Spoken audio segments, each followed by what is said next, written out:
Өкініш, тоғысқан тағдырлар. Повесть. 9 бөлім.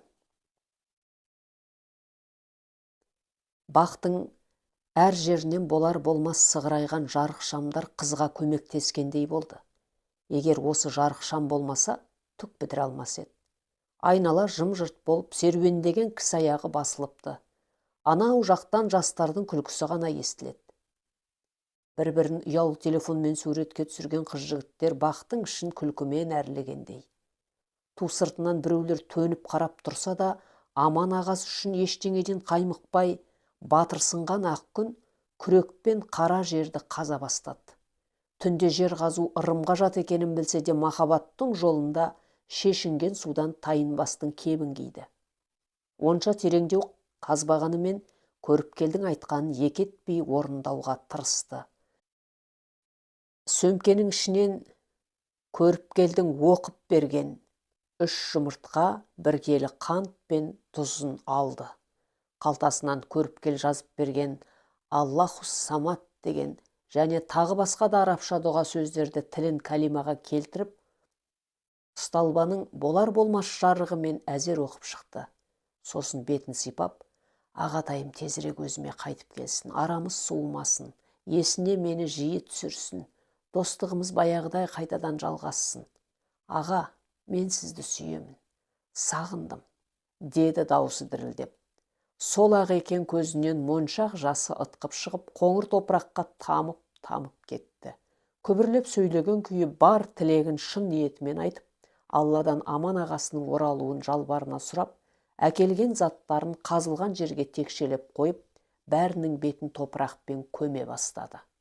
Небәрі 10 минуттық нәрсе үшін қолына ұстаған кілттен айырылып қалып, әуре сарсаңға түскен ақ күн осылайша бар жұмысын тындырып, үйіне қайтты. Түн ішінде Костя көршісіне күрегін табыстап, демін зорға алды. Дәл осы жайттан соң ақ күн уақытты күнтізбеге қарап мұқият санап жүрді. Бірақ Аманнан бір хабар ала алмады. Осы айтқанымды істесең ағаңның дуасы кетіп беті бері қарайды. Өзі хабарласат күте түс деген көріпкелдің сөзіне сеніп, тағы 1 айды артқа тастады. Ақыры шыдамы таусылып көріпкелге қайтадан барды. Онымен апасы үйінде болмай шықты. Сапарлатып басқа жаққа кетіп қалыпты. Аманнан еш хабар ала алмай біраз сенделді. Шыдамы жетпей, әрі түнегінгі жерге көмген 3 жұмыртқа мен қант, тұздан соң беті бері қараған шығар деген үмітпен бір күні ағасына телефон шалды.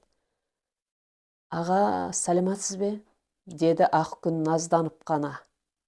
Біраздан бері сөйлесіп аман саулық сұраспаған соң телефонмен хабарласудың өзі тым қиындау болады екен. Үйінде отырса да тым жайсыз сезінді өзін. Сәлематпысың, деп күн көте қалды Аман. Аға, бұл мен ғой, ақ күнмін. Танып тұрмын. Қалыңыз қалай, аға? Қалым жақсы. Рахмет. Сізбен хабарласып қояйыншы деп Аман аузына құм құйылғандай әрі қарай жағашпады. Әр жақтан күбірлеген біреулердің дауысы естілді. Тағы бір ашынасымен оңаша бөлмеде шәй ішіп отырғанға ұқсайды. Жақсы, сау болыңыз, деді аузына басқа сөз түспей, абдырап сасқан сорлы қыз. Деп ағасы телефонның құлағын қаттырақ тастап жіберді. Сол күні алас қапаста болған келеңсіз жайттың осыған көрінгенін, әлгі кілттің аяғасынан әбігерге салғанын жақсылыққа жормаған ақ күн ағасының беті әлі бері қарамағанын сезіп тұнжырап қалды. Оның осыншалық тәкаппар мінезіне қатты намыстанғанынан қыстығып жылап жіберді. Арамызда тізбектеліп біраз айлар өтті ғой, мүмкін ер азамат басымен маған хабарласуға намысы жібермей жүрген шығар. Мені ол да сағынған болар, бірақ та сөйлесуге бата алмай қиналып жүрген болар деп ойлаған еді, онысы бекер болыпты. Тағы да алданды, тағы да арбалды. Қайтсын-ай, күндегі әдетінше көзінің жасын сығып алып, мектебіне қарай асықты. Аманды ойлап жүргенде түскі 11-ге таяп қалыпты, уақыттың сумаңдаған тілі. Екі көзі қызарып 6 классқа имене кірді. Түйсігі де өздері де тас түйнақтай балалар апайларына мөлдіреп қарады да қойды. Бұл жолы ешкімнен сабақ та сұрамады, олар да қол көтеріп айтпады. Күйзеліске ұшыраған балалардың мінез құлқына қатысты таблицаны толтырумен ғана шектеліп, бұйығып отырды да қойды. Тағы да бір күнін құсалықпен өткізген ақ күннің екінші күні дәл кешегідей сәттерді қайталады. Араға бір апта салып жергілікті газетке жақсылап жарнама берген бір бақсыға жетіп барды. Қаланың шет жағасындағы көк қақпалы жер үйде де түнеугінгідей келушілер көп екен. Біреулер жатыр жазғы сәкінің үстінде қан болып. Бақсы оларға сүлік салып тастапты. Енді бірі ауыз үйдегі кереуетке жайғасқан. Біресе ішке, біресе сыртқа шауып екі ортаға үлгіре білген сары келіншек тіптен пысық көрінеді. Тек ақ күнге бір ұнамағаны жұрттың бәрін алдына 10-10-нан топтастырып кіргізеді екен.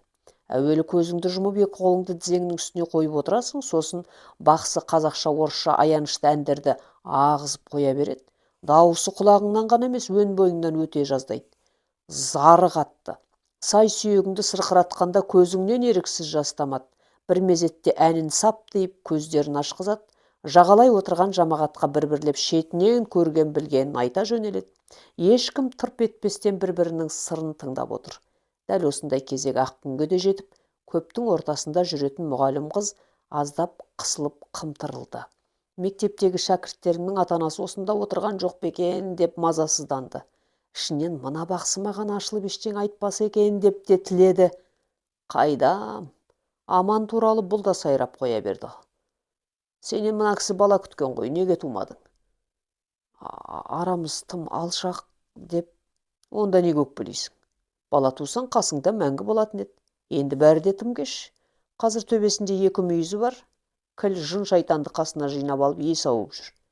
Өзі дінге сенбейді, мешітке бармайды, қолына Құран ұстамайды. Бұлай азамат кісі тек қыз қырқынға әуес. Ағаң туралы ашып айтып берейін бе? Иә, айтыңыз. Тек көңілің алма. Бұл кісі махаббатқа өте тұрақсыз. Әр кеткенде кім-кіммен де 2 жыл ғана жүреді. Сосын өзі қайнып кетеді. Саған дейін де талай көңілдесі болыпты. Талай беті жылтырағанмен қыдырыпты. Жүрегі тастай қатты екен. Өзінің әйелін де сыйламайды, 3 баласы бар. Маған зіңгіттей 3 бала көрініп тұр. Рас па? Рас, деп басын шұлғыды. Тақтайға тесілген гүлді кілемнен көзін алмаған ақ күн. Әйелі жас күнде сүйкімділеу болыпты, бірақ мына кісі оған көңіл бөлмепті. Аралары ерте суыған екен. Балай, балаларын жақсы көрсе де әйелін жақсы көрмеген. Бірақ қазір мына кісіден гөрі әйелі билеп төстеп отыр. Ішпен сыртты. Бір уыс жылтыр кілт көріп тұрмын. Бұл әулеттің бар байлығы әйелінің қолында. Дегенін жасатып бөлкіп жүр. Күйеуінің 100 есе оңғыт. Түбі тастап кетуі ғажап емес. Меніңше, мына кісіде болашақ жоқ. Егер қыз қырқынмен жүргіштігін қоймаса, қартайғанда бәрінен айырылып, жападан жалғыз қалуы мүмкін. Кіммен жүріп тұрғанын бәйбішесі Керім білет, сені де суретің арқылы таниды. Сені мүлдем жек көреді, жақтырмайды. Сен жайында араларында аз кем ұрыс керіс болыпты. Ерлі-зайыптың арасына кесі кеткен түсет деген. Өзің не білдіріп жүрсің? Осылай деп бақсапай жұрттың көзінше ақ күннің тас төбесінен қойып қалды. Ар алдында қаншалықты адалмын десе де өткен өмірі шикілікке толы қыз ұяттан өртене жаздап басын төмен тұқыртты. Мына кісінің ақшасы үшін құл болғысы келетіндер көп екен. Соңынан қалмай ізін бағады, байлығына қызығады. Мынау 41 тасым айтады, оны орыспен де қазақпен де әуре болған деп. Бұрын бір орыс келіншекпен әуе болыпты, қазір ол келіншек бұл кісінің жолынан кеткен. Бала асырап алған. Естияр бала көрініп тұр. Одан соң жастау біреуін тапқан. Ол өте пысық болыпты. Мына кісіні отбасынан айырып алмақ болып екеуі содан ұрысып қалыпты. Ақыры ұрысып ажырасып кетіпті. Қазір ол келіншек қайда тұрады, білмейсіз бе? Оны қайтесің, басқа жаққа көшіп кеткен. Ағаң оның миына кіріп те шықпайды. Екеуі енді кездеспейді. Қазір сенің ағаңның қасында бір емес 2 албасты жүр. Олардан құтылу өте қиын. Бұлай мына кісі сені әлі де ойлайды екен. Әсіресе түнде жатқанда сені сағынып, сенімен бірге болған күндерді көз алдына елестетеді. Ал күндіз саған келуге еш жол жоқ. Үйінің табалдырығынан бастап қызмет бөлмесіне дейін қара дуаны шашып тастаған. Тас айтады, сенен кейін әйел атаулыдан бойын аулақ салған деп. Ол кісінің бетін қалай бері қаратамын? Білмеймін. Саған ұзақ жылдар шыдамды болу керек. Оған дейін кім бар, кім жоқ. Демек түбі қайтып келеді ғой. Келуін келеді, бірақ сен оған көзіңнің қиығын да салмайсың. Неге? Қазбалап қайтесің? Жаңа ғана бәрін айттым ғой. Ағам деп өңешің үзілгенмен ол сенің тырнағыңа да тұрмайды. Босқа ойлап уақыт өткізбе. Түбі қайыр деп тұртасың. Түбі керемет жігітке күйеуге шығасың. Бақытың жанат. Әумин апа, айтқаныңыз келсін. Сонымен арада тағы да 2 ай өтті. Аманнан хабар жоқ. Сағат түскі 4-тің шамасында ағасының әдеттегідей жұмыста салқын бөлмеде көлеңкелеп отыратынын жақсы білетінді. Ақкүн Аманның қызмет бөлмесіндегі телефонның нөмірін тере бастады. Алло, Аман ағам екен? Ақкүннің дауысы жас баладай саңқ ете түсті. Ойында түк жоқ.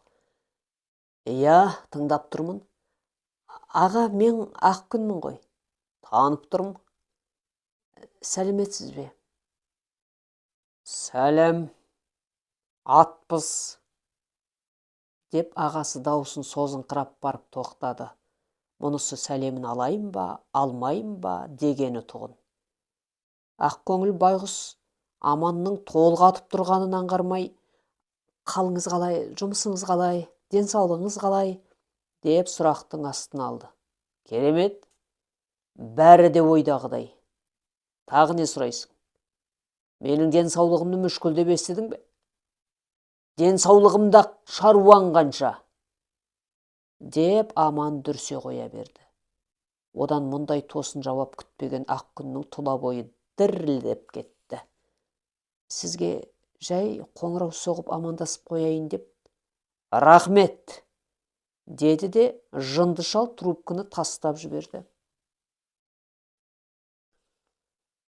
Махаббат деген ума, кесір ме, кесапат па, әйтеуір адам баласы түсініп болмайтын бір бәлекен өзі. Аңсара оған Аман ағасынан алған жауабы жаңағыдай болды. Қанша күтсе де оның жолы бітеулі тұрды.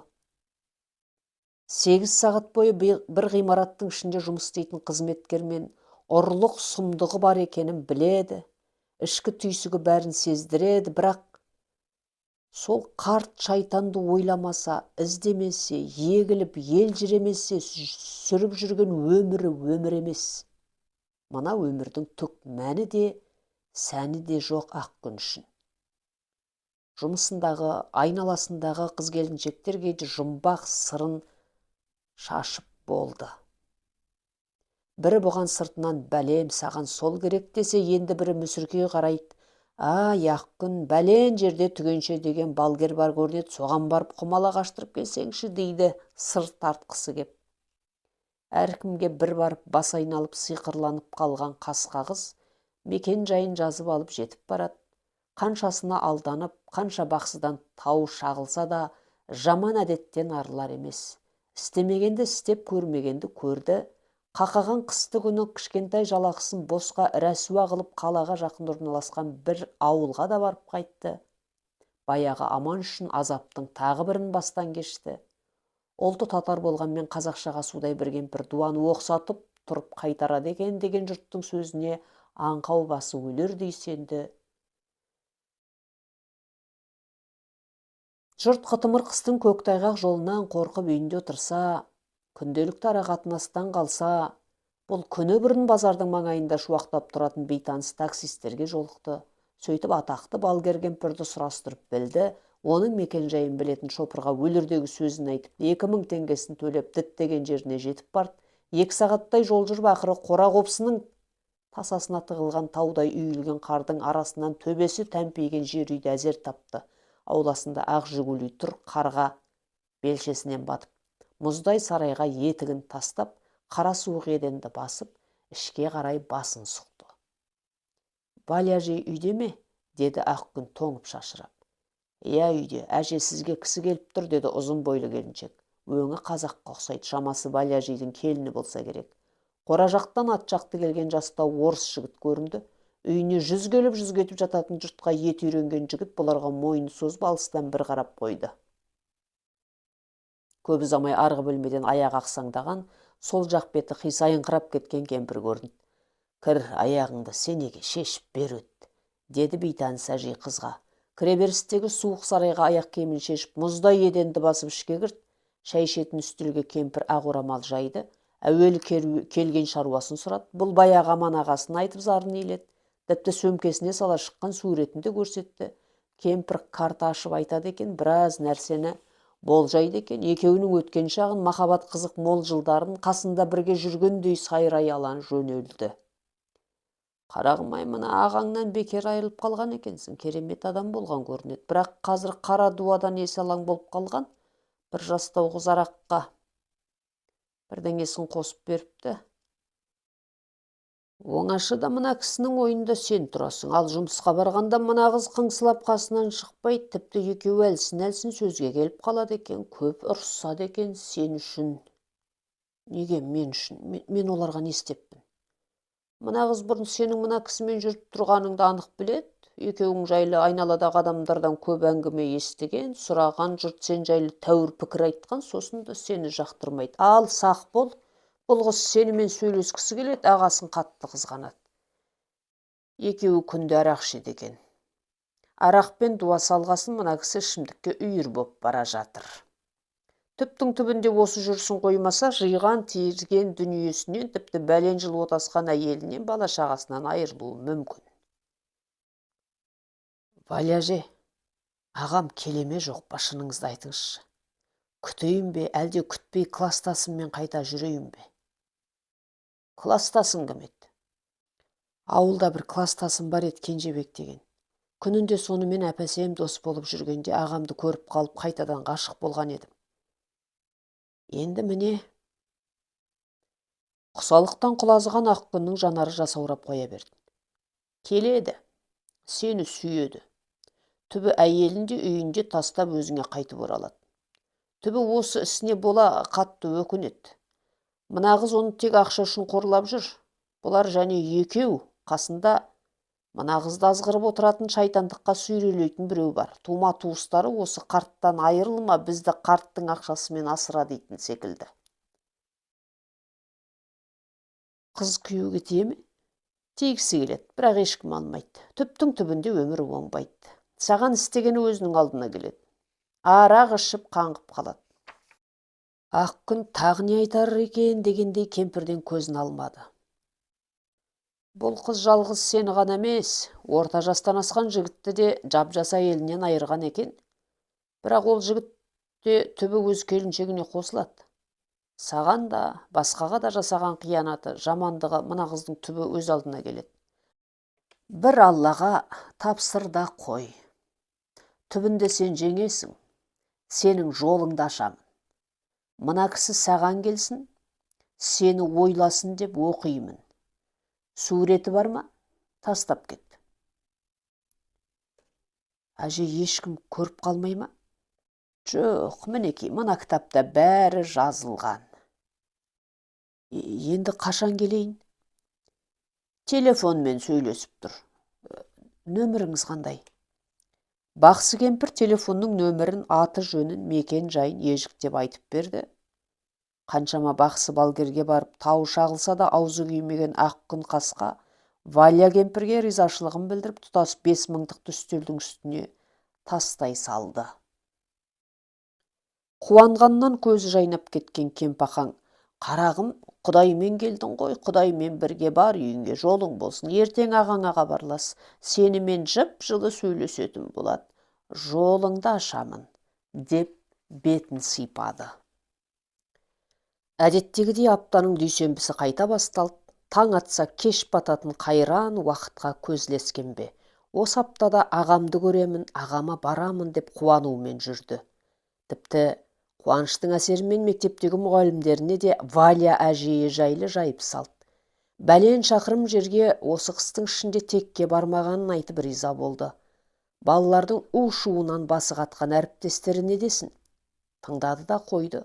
Соңғы кезде сабақтан баса алмайтын олар да Аман мен Ақкүннің хикаясына қаланың 50-60 бақсысын құртқан су надандығына мән бермейтін болған.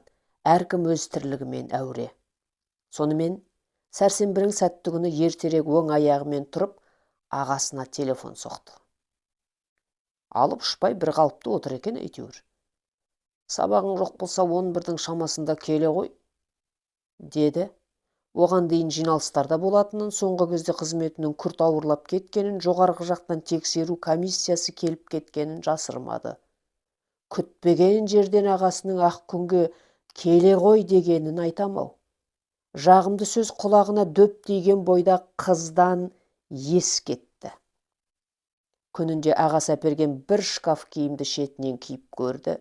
Шашын сәндеп, онсыз да сүтті яппақ албыраған бетін опалады. Қабағын керіп, ұзын кірпіктерін көл бетіне сәулесі түскен қамыстай одан бетер қайқитты. Қызғалдақтай қызыл ерінге ашық түсті бояу да жараса кетті. Талдырмаш белге қарай толқындай төгілген бұйралау қара шашын екі жаққа қопсытып жайып жіберді. Ақпанның сақылдаған сараязын елеместен үстіне жібектен тігілген қызыл гүлді екі жеңі шашақ-шашақ ақ кофтасын киді. Үлбіреген кофтаның әр жағынан қосанары томпиып қана тұрды. Қара тонын шешкенде ағасының көзі әдемі кеудеме түссінші деген ой еді баяғы. Жүрек түскірі баяғы дүріс-дүріс, лүп-лүп, өз-өзіне сенер емес, көнер емес. Жүйткіген көлік зыр етіп кәсіпорынның дәл қасына тоқтай қалды. Табаны жерге тимей, көкте ұшып бара жатқандай сезімде болған қыз биік зәулім ғимаратқа асыға кірді. Айнала тым-тырыс. Әншейінде сапырылысып жататын ұжым қызметкерлері бір жаққа үдере көшіп кеткендей. Жан-жағына елеңдей қарап, ұзын дәліздің ең шетіндегі қабылдау бөлмесін қақты. Кіріңіз. Ар жақтан ащы дауыс саңқ ете қалды. Кіріңіз. Ақкүн имене басып ішке енді. Қарсы алдында солдаттай қақшиып тұрған өңі бозарған сұп-сұр қыз бұған тесірейіп, басынан аяғына дейін тінтіп жақтырмай қарады. Бұрыш жақтағы үстелде екі қолын жағына сүйеп хатшы апай Валентина отыр. Баяғыдан жүзі таныс апайы бұған үнсіз ғана басын изеп амандасты. Тісі ауырып отыр ма, әлденеге зауқы соқпай отыр ма, әйтеуір сүмірейіп, қойдай жуасып қалыпты. Қолындағы бар билікті мына қыз тартып алғандай. Ақкүнді көрген бойда көздері шатынап, түсі солып сала берді. Шиқандай қызыл бетінің екі ұшына сыздауық жара шыққандай одан сайын ісіп кепті. Басын жұлқи көтерген бойда. Кімге келдің?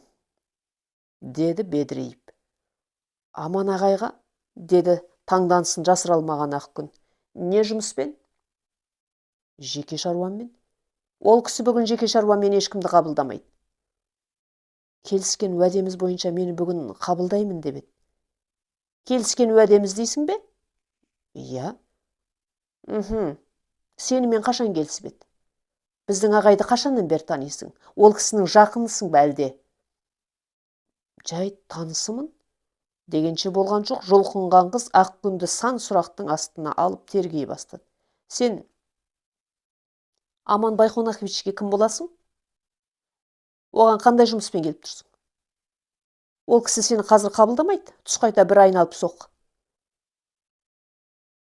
Былай тартсаң арбасын ат, былай тартсаң өгіз өледінің кебін киген Ақкүн осы жердің баяғыдан бергі хатшысы Валентинаға қарап еді. Әлдене айтама деп қалғып мүлгіген оның ештеңемен ісі болмады. Талай бақсы балгерлердің сыртынан болжағаны осы қыз шығар деп көңіліне күдік ұялаған Ақкүн абдырап сасып кері бұрыла бергенде бөлмесінен Аман Байқонақұлы атып шықты. Бұл қарындас маған келіп тұрады, қане, кіре қойыңыз, деп бастығы есікті айқара ашып жол көрсетті.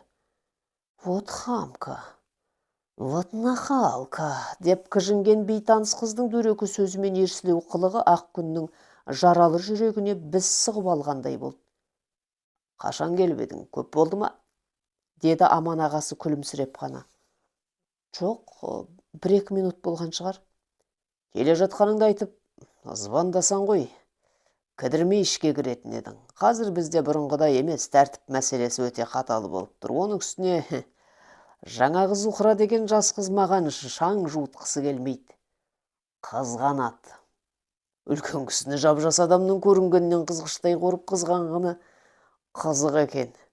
Өмірімде мұндайды бірінші рет көруім, бірақ өзіме сондай жағымды, деді Аман беті бүлк етпестен. Мына сөзді естіген Ақкүн өзін қайда қоярын білмеді. Қане, тоныңды шешіп отыра тұр, көптен көріскен жоқпыз. Егер уақытың болса, бір стақан ыстық шай ішейік, болмаса кофе жасап берейін. Мінекей, менде түк өзгеріс жоқ. Денсаулығым табыста жетеді, кәсіпорында жұмыс бастан асады, жұмысшыларымда жағдайы бір күйші. Айтпақшы, сен естіп пе едің? Жақында шетелде тұратын үлкен ұлыма $1 000 коттедж жинап бердім. Көптен көрмеген соң сағындық білем. Сұрағанын салып жібергем, өздері сатып алыпты.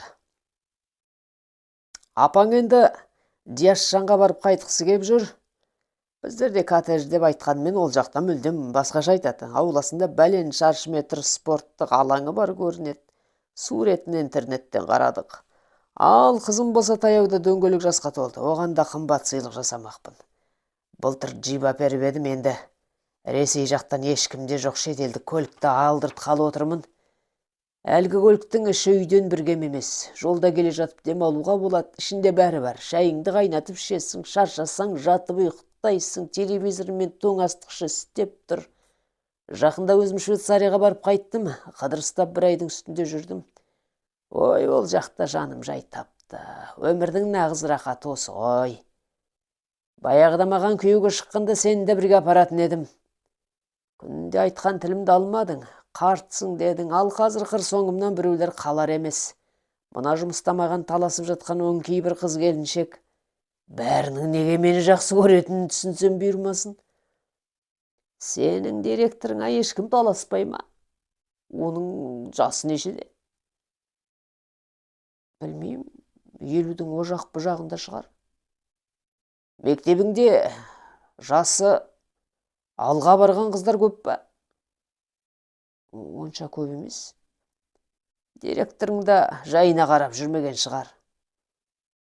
Неге бұлай дейсіз? Бұл ойыңызға келіспеймін. Деп Ақкүн ағасына ренішпен қарады. Көптен көріспеген Аманның көңіліне желік кіріп, серлігі одан сайын ұстап, жеңілтек болып кеткенін іштей ұнатпады, бірақ өкпесін білдірмеуге тырысты. Конторда мен үшін дауласқан қыз қырқынның қызығына батып отырамын осылай. Маған осыдан артық қандай қызық керек айшы. Уақытта тез өтеді. Осы айдың соңына таман Қытайға шуды жоспарлап қойдым. Бұрын сіз ол жақта онша жақтырмайтын едіңіз ғой. Апаймен бірге барасыз ба? Жоға, оны қайтейін, бет аулақ қылсын. Ол жаз бойы сол жақта қыдырыста бармансыз демалды ғой. Баяғыдан ол бөлек, мен бөлек қыдырам. Маған еркіндік керек. Ызыңдатып болмасан қайтем. Деді Ақкүн мақтаншақ ағасының енді кекетіп, мұқатып сөйлейтін әдет тауып алғанын және қаламай. Ал, өзің қалайсың? Сабақ беріп жүрсің бе? Иә, ешқандай өзгеріс жоқ. Қазір кітапханашылықты бір жолата қойып, мамандығым бойынша сабақ беруге ауыстым. Тұрмысқа шыққан жоқсың ба? Жоқ. Қартайып кетпей тұрғанда шығу керек. Бұйырғаны бола жатар. Жай қағытқаным ғой. Қане, жүр, кофе ішейік. Аман қызды жеке бөлмесіне ертіп апарды. Мамық креслоға отырғаны сол еді, ту сыртынан аңдып тұрғандай тарс-тұрс етіп қабылдау бөлмесінде жанын шығара жаздаған жаңағы қызметкер кіріп келді. Екеуі не істеп жатыр дегендей көздерін жорта сығырайтып аңтарыла қарады. Бөтен бой жеткенмен отырғанын жақтырмағандай сыңай танытып. Тап жаңа ғана Ресейден келетін қонақтар хатшыңызға хабарласты. Қалаға кіріпті, ешқайға бұрылмай осында келе жатқан көрінеді. Деді таудан тас домалап түскендей зәрелерін алып. Шай демдеп қояйық па, не істейік? Тағамның қай түрінен тапсырыс бересіз? Деді екеуінің әдейі ойын да сөзін де бөлгісі кеп. Келіп қалып па, қазір босаймын. Құйттай шыда, деп Аман орнынан атып тұрды. Байқайды, мына қыз тұр десе тұрып, отыр десе отыратын секілді. Аман Байқонақович, деді қайтадан кері бұрылған әлгі неме. Мүмкін қонақтарды түскі асқа жақын маңдағы кафеге апарармыз, ал кешкісін ғажайып қонақ үйіне тапсырыс берерміз. Түн өзіміздікі ғой. Міне табылған ақыл. Қазір Зухраш, қазір мен мына апаңды жіберейін, деп Аман өз-өзінен абыржыды да қалды. Бәрінен бұрын мына апаңды деген бір ауыз сөз Ақкүннің құйқасын шымыр еткізді. Неше күннен бері Аман ағамды көремін деп айнаның алдынан шықпай, мұғалімдерден қарызға ақша сұрап, сұлулық салонына барып, әуреге түскенде естейін деген осы сөз бе. Албыраған өңінің анау ақымақ қыздан еш жері кем емесін білет, тіпті уылжып тұрмаса да қартайып қалған түргі жоқ. Жолың болмайын десе осы екен. Дәл осы сағатқа, дәл осы сәтке жетуге ынтыққан Ақкүн байғұс Аманмен шала шарпы қоштасып, екі иығы салбырап, мектебіне кері қайтты. Жасаураған жанарын автобустағы жұрттан жасырып терезенің әйнегіне қадалды да қалды. Ұясына кірген бота көздері мөлдір жасқа толып кетті. Күндіз ойынан, түнде түсінен шықпайтын Аман ағасының тәртібі бұрынғыдан бетер бұзылғанына, өтіріктен арқасынан қағып құр сөзбен шығарып салғанына қатты налыды, іштей өкінді. Кинодағы үндінің де, өзбек пен ұйғырдың да, қарасаң көз тоймайтын өзінің қазағының да керемет аруларына ұқсап бағып, гүлдей жайнап, көктемдей құлпырған Ақкүн сорлы бұл жолы ағасына ұнағысы кеп, оның көңілін аулағысы кеп, сұлу жүзіне бар бояуын жағып, әтірін сеуіп, барын киіп дайындалып еді. Сәтін салмайын десе не шара. Жолын кес-кестеген қара мысықты өз көзімен көріп салы суға кетті. Ертесіне таңғы сағат 8-дің шамасында асығып үйінен шықты. Түнімен жапалақтап жауған аппақ ұлпа қарды қоңыр етігімен нығыздай басып мектебіне қарай аяңдады. Айнала тастай қараңғы. Мектептің ауласының маңындағы басы төмен салбыраған жарық шамдары ғана қардың бетін ақ моншаққа толтырғандай нұрланып тұр. Табиғаттың тосын сұлулығына таңырқап, баяғы Аман ағасына деген кеудесіндегі отты маздатып келе жатқанда қарсы алдынан, яғни ғимараттың қиылысынан бір жеңіл көлік шыға келді. Шамы айнадай жарқыраған қара көлік Ақкүнге қарай тура жүрді. Ілкіде оқушылардың ата-анасы шығар баласына келе жатқан деп ойлады. Бірақ көліктің қимылы шапшаң көрінді. Сені басайын ба, баспайын ба осы дегендей қатты екпінмен бұған қарсы жүріп келеді. Сол шапшаңдықпен жарығын Ақкүннің бетіне түсірді. Түкке түсінбеген қыз іркіліп сәл кейін шегіне бергенде, оң жақ бүйірінен әлгі көлік жанап өтіп, түйді де кетті. Бас айналып етпетінен құлап түскен Ақкүн сол екі ортада не болып не қойғанын сезбей қалды. Бойын жинап қайтадан тұруға ұмтылып еді, әлгі көлік быт-шытын шығарып үстінен тапап кететіндей көрінді. Сол бойда көліктің ішінен шашы желбіреген бір қыз атып шығып, айқайға басты. Сен қаншықтың көзіңді құртам. Ағама енді келуші болма, жолаушы болма, ұқтың ба? Біздің жаққа аяғыңды қияттаушы болма, енді кәрі. Екі бүйірін таярып, ышқынып, айбат шегіп, қасына жетіп келген қызды қар үстінде домалап жатқан Ақкүн шаңқ-шаңқ еткен даусынан жазбай таныды. Қараңғыда өзін өзгелерге танытпайын деп көзіне қоңыр көзілдірік кисе де, боқ түстес шашы әнеугінгі Аман ағасына барғанда қиғылықты салған жетесіз Зухраны көз алдына елестетті. Остан Аман ағайға жоласаң, ажалың менен болады. Тұрғане, тұр, мен саған біреудің көңілдесіне таласқанды көрсетейін. Аға менікі, ол менікі, ұқтың ба, жоқ па? Деп Зухра пальтосының үлпілдеген жағасына жармасып, орнынан жұлқылай көтерді. Тиіспе маған дегені сол ет, иегі қалтырап, үсті басы қар-қар болған Ақкүннің бетіне шапалақпен тартып жіберді. Тарт қолыңды. Аман ағайға арыздаймын дегенше болмай, ұяттан безген Зухра одан бетер айқасты. Сен әлі түсінбедің бе? Мені Аман ағайға арыздамақпысың? Саған шалыма жақындама дедім ғой, ол менікі. Өлімші етіп кетейін бе, не істейін осы тұрған жеріңде? Ол менің өз адамым, маған пәтер жалдап отыр. Менсіз оның күні жоқ. Ол сені ұмытқан баяғыда. Жаймен сөйле, мектебіме келуге ұялсаң етті дедім. Біреу естіп тұрау деп қысылған Ақкүн ашуға булығып. Сен ұялмасаң мен ұялмайым. Кәсіпорынға енді келсең, мынау мойныңды бір бұрап дарғасып кетем. Болмаса тұншықтырып өлтірем. Сенен өшімді алмай қоймайым. Ағама жақындаушы болма, деп Зухра қыздың мұрнынан бір перді. Көзінің оты жарқ ете түскен Ақкүннің тізесі қалтырап жерге бүктісіп отыра кетті. Қақиып тұра берсе елірген неме енді бадырайған көзінен де періп қалатын еді. Сол мезетте тұмсығынан қызыл күрең қан сауғалап қоя берді. Зухра, осырғаның жетеді оған. Егер бір жеріне зақым келсе, біз кінәлі емеспіз, біліп қой, деп қолынан жұлқыды көліктен атып шыққан екі дәу иықты жігіт. Әй, бетсіз, бер қара, дұрыстап көріп ал. Бұлар менің крышаларым. Остан ағама қайтып келетін болсаң, миыңды мұзбен бір оят, деп көкбеттенген Зухра енді жігіттеріне қарап, егер осы оңбаған жолыма тұрмаса, анау қақпас шалмаған күнде ақша берер еді. Соңғы кезде жұмысына келгіш деп, аман ағайды алаңдатып жүр. Казинома да осының кесірінен бара алмайым. Сендерге де қарызбын.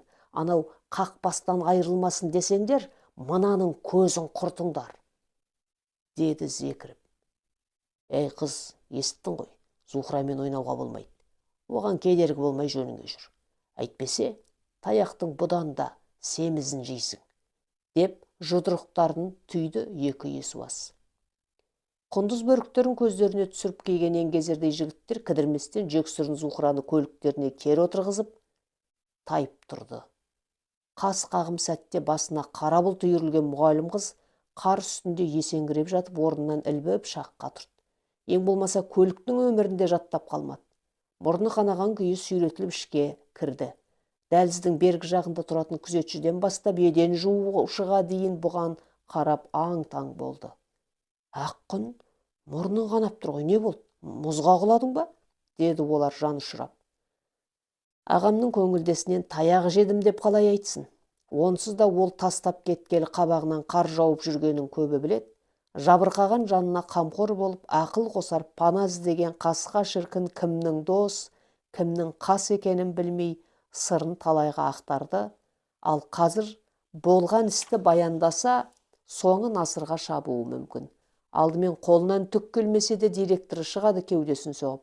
Менің мұғаліміме кім тиісті, жазасын қазір беріңдер деп полицияға шағымданады. Тәйт деген қоянға не жорық. Сыныққа сылтау іздегіш инспекторлар жетіп келіп, әр оқушыны жауапқа тартады. Сабақтарын оқытпай құлағынан бұрайды. Сенің атанаң ба мұғалім тұрған, айт жаныңның барында деп сұрақтың сан түрін қояды. Көңілге күдік тудырып жазықсыз балалардың сорын қайнатады. Одан да жұртқа босқа күлкі болмайын. Аман ағама бола басым әбден дауға қалды ғой деп тоқтамға келген Ақкүннің өзінен жасы кіші боқ мұрын әрі жезөкше қыздан жұдырық жедім деуге ар намысы жібермеді. Мұрнының үстіне еден сыпырушының әкеліп берген үш бұрышты мұзын қойып, сілейіп қатты да қалды. Әншейінде өшін жанарынан алушы еді, бұл жолы тілмен жақтан айырылып, бедірейіп отырды да қалды бір бұрышқа тығылып. Тентек балалар ұрып кеткен жоқ па? Апырмай, мұрныңды жарып жібермегенін қайта. Осы күні оқушыларды ерегестіруге болмайды, олар ұмыттыра бере өшін тағалады, деп киімілгіште тұрған бір келіншек. Апа, ешкім жүрған жоқ, тастай қараңғыда келе жатып тайып құладым. Құлағанда анау мынау емес, көк мұздың үстінен етпетімен түстім. Аяғыма табан аласа етік кисемде қардың асты қатты тайғақ екен ғой, деп ақталды Ақкүн. Бірақ қаны қайнап ызаға булықты. Кеудесі күйініштен күйіп жанып бара жатса да қаны тыйылған соң өз-өзіне қайта келіп жуынатын бөлмеге барып үсті басын түзеді. Бетіне бетсіз қаншықтан дақ қалмағанына қуанды. Егер бет аузы көгала қойдай болып жүрсе, қызықтың көкесі сонда болар еді. Пальтосының да үлпілдеген жағасы өз орнында тұрғандай көрінді, жүні желбіреп. Жарайды, сені аман ағама айтып қатыра қояйын. Егер осы қылығыңды естісе, жұмыстан ертең ақ қуып шығар. Сөйтіп сенен бір жолата құтылармын деп іштей Ақкүн дәл солай боларына сенім білдіріп. Біреулер бетіне күдікпен, біреулер бетіне шын күліп қараса да, мұздан таяқ жеген боп жүрген Ақкүн түс ауа үйіне келіп демін бірақ алды. Тамағынан қара су да өтпей қойды. Сары ойымға салынған ол ақыры дегбірі таусылып, телефонның құлағына жармасты. Аман ағасы аяп көмекке келетіндей көрді. Қайдам? Онысы құр бекершілік екен. Алло? Аға, сәлеметсіз бе? Аман ағасыз ба? Иә, тыңдап тұрмын. Сәлем берсем алмайсыз, сосын басқа жерге түсіп кеттім бе деп. Аққұнның дауысы дір-дір етті. Айта беріңіз, тыңдап тұрмын. Аманның үнінен әлдекімге реніш байқалады. Аға, бүгін ертеңмен анау Зухра деген қызметкеріңіз мені іздеп келіп, мектебімнің алдында сабап кетті. Тіпті жеңіл көлікпен басып кетуге шөйт қалды. Қасында Еңгезерде 2 жігіт бар. Сізді менен қызғанып жүр. Ағама енді жоласаң өлтірем деді. Сіз неге оны тәртіпке шақырмайсыз? Шырағым, сен мені кім деп тұрсың? Кім деп тұрсың? Қатындардың арасындағы әңгімеге араласпайым. Өздерің келсіңдер. Баяғы маған дауласып жүрсіңдер ме? Деп кекетіп мұқатқан Аман телефонның құлағын дүрс еткізіп лақтырып тастады. Жаңа ғана көшедегі қаңғыбас достарымен келіссөз жүргізіп көптен ойлаған жоспарын жүзеге асырған Зухра жұмысқа қақшаңдап 2 иығын жұлып жеп кірді. Есікті шалқасынан қайырып, кері қарай қайтадан тарс жапты. Үстінен тездетіп ағасы жаңа жылда сыйға тартқан құндыз тонын шешті де, аяз шымшыған 2 бетінің қызылы басылмастан, демін де алмастан Аманның бөлмесіне әй-шәй жоқ баса көктеп кіріп барды. Әдеттегідей қалғып мүлгіп есінеп отырған хатшы апайы Валентинаны да көзге ілмеді. Өшімді алдым ақыры. Өшімді алдым, тұмсығынан бір пердім.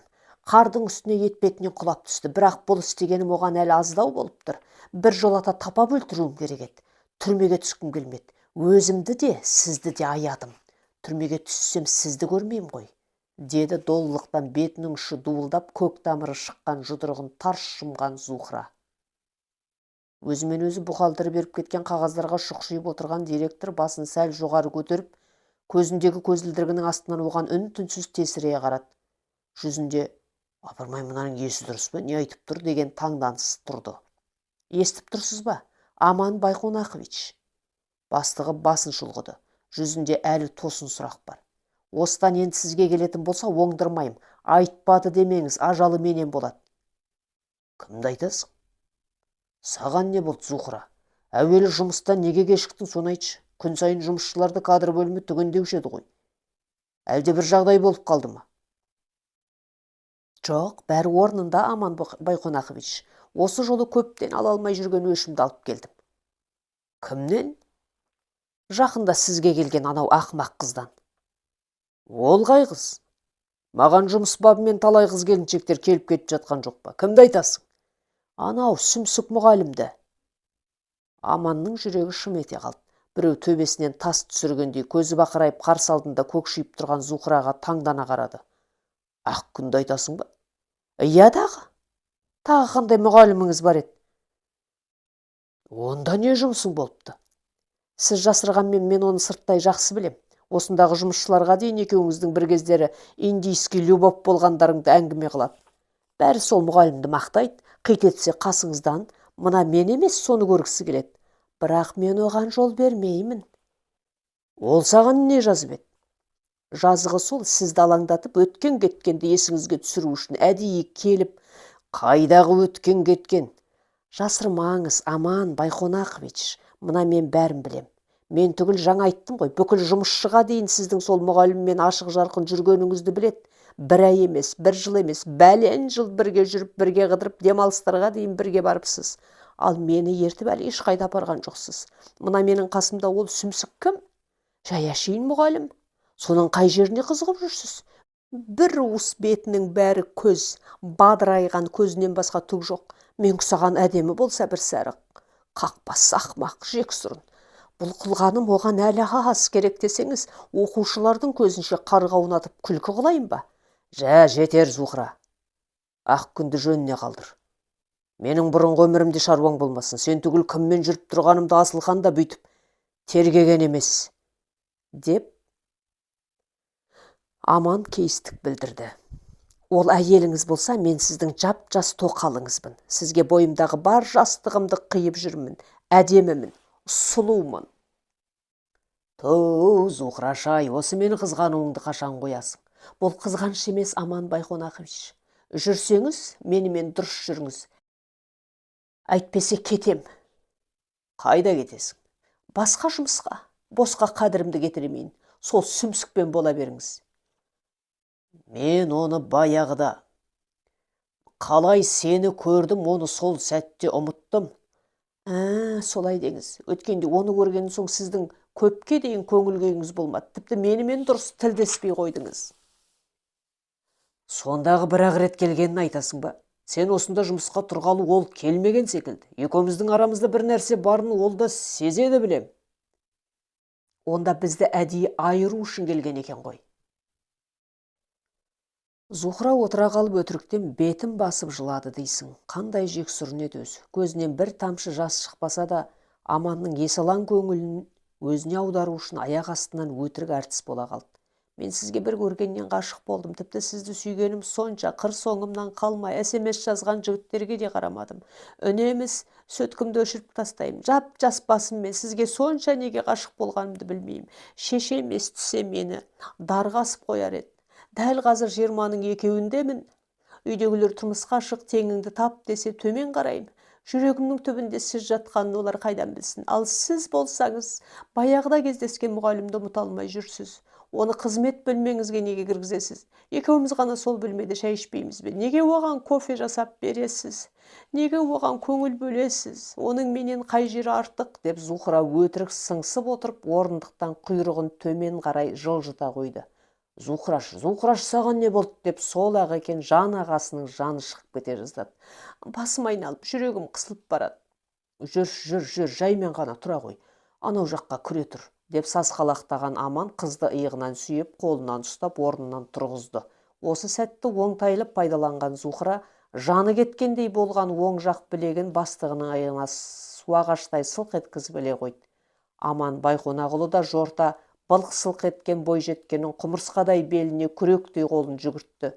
Жаңағыны арадағы ұрыс-керіс ұмытылып өз жайына қалып, жылдамырақ мамық диванға шалқасынан жатқызып, екі аяғын созып, қасына кеп құйрығын төсеген Аман қыздың омырау тұсын сипалап, түймесін ағытып, жүрегіне дем берді.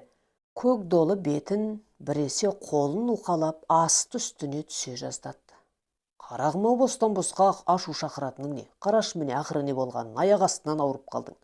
Егер мен болмасам жаңағы жерде құлап түсер едің. Бір жеріңе зақым келу деген содан болады.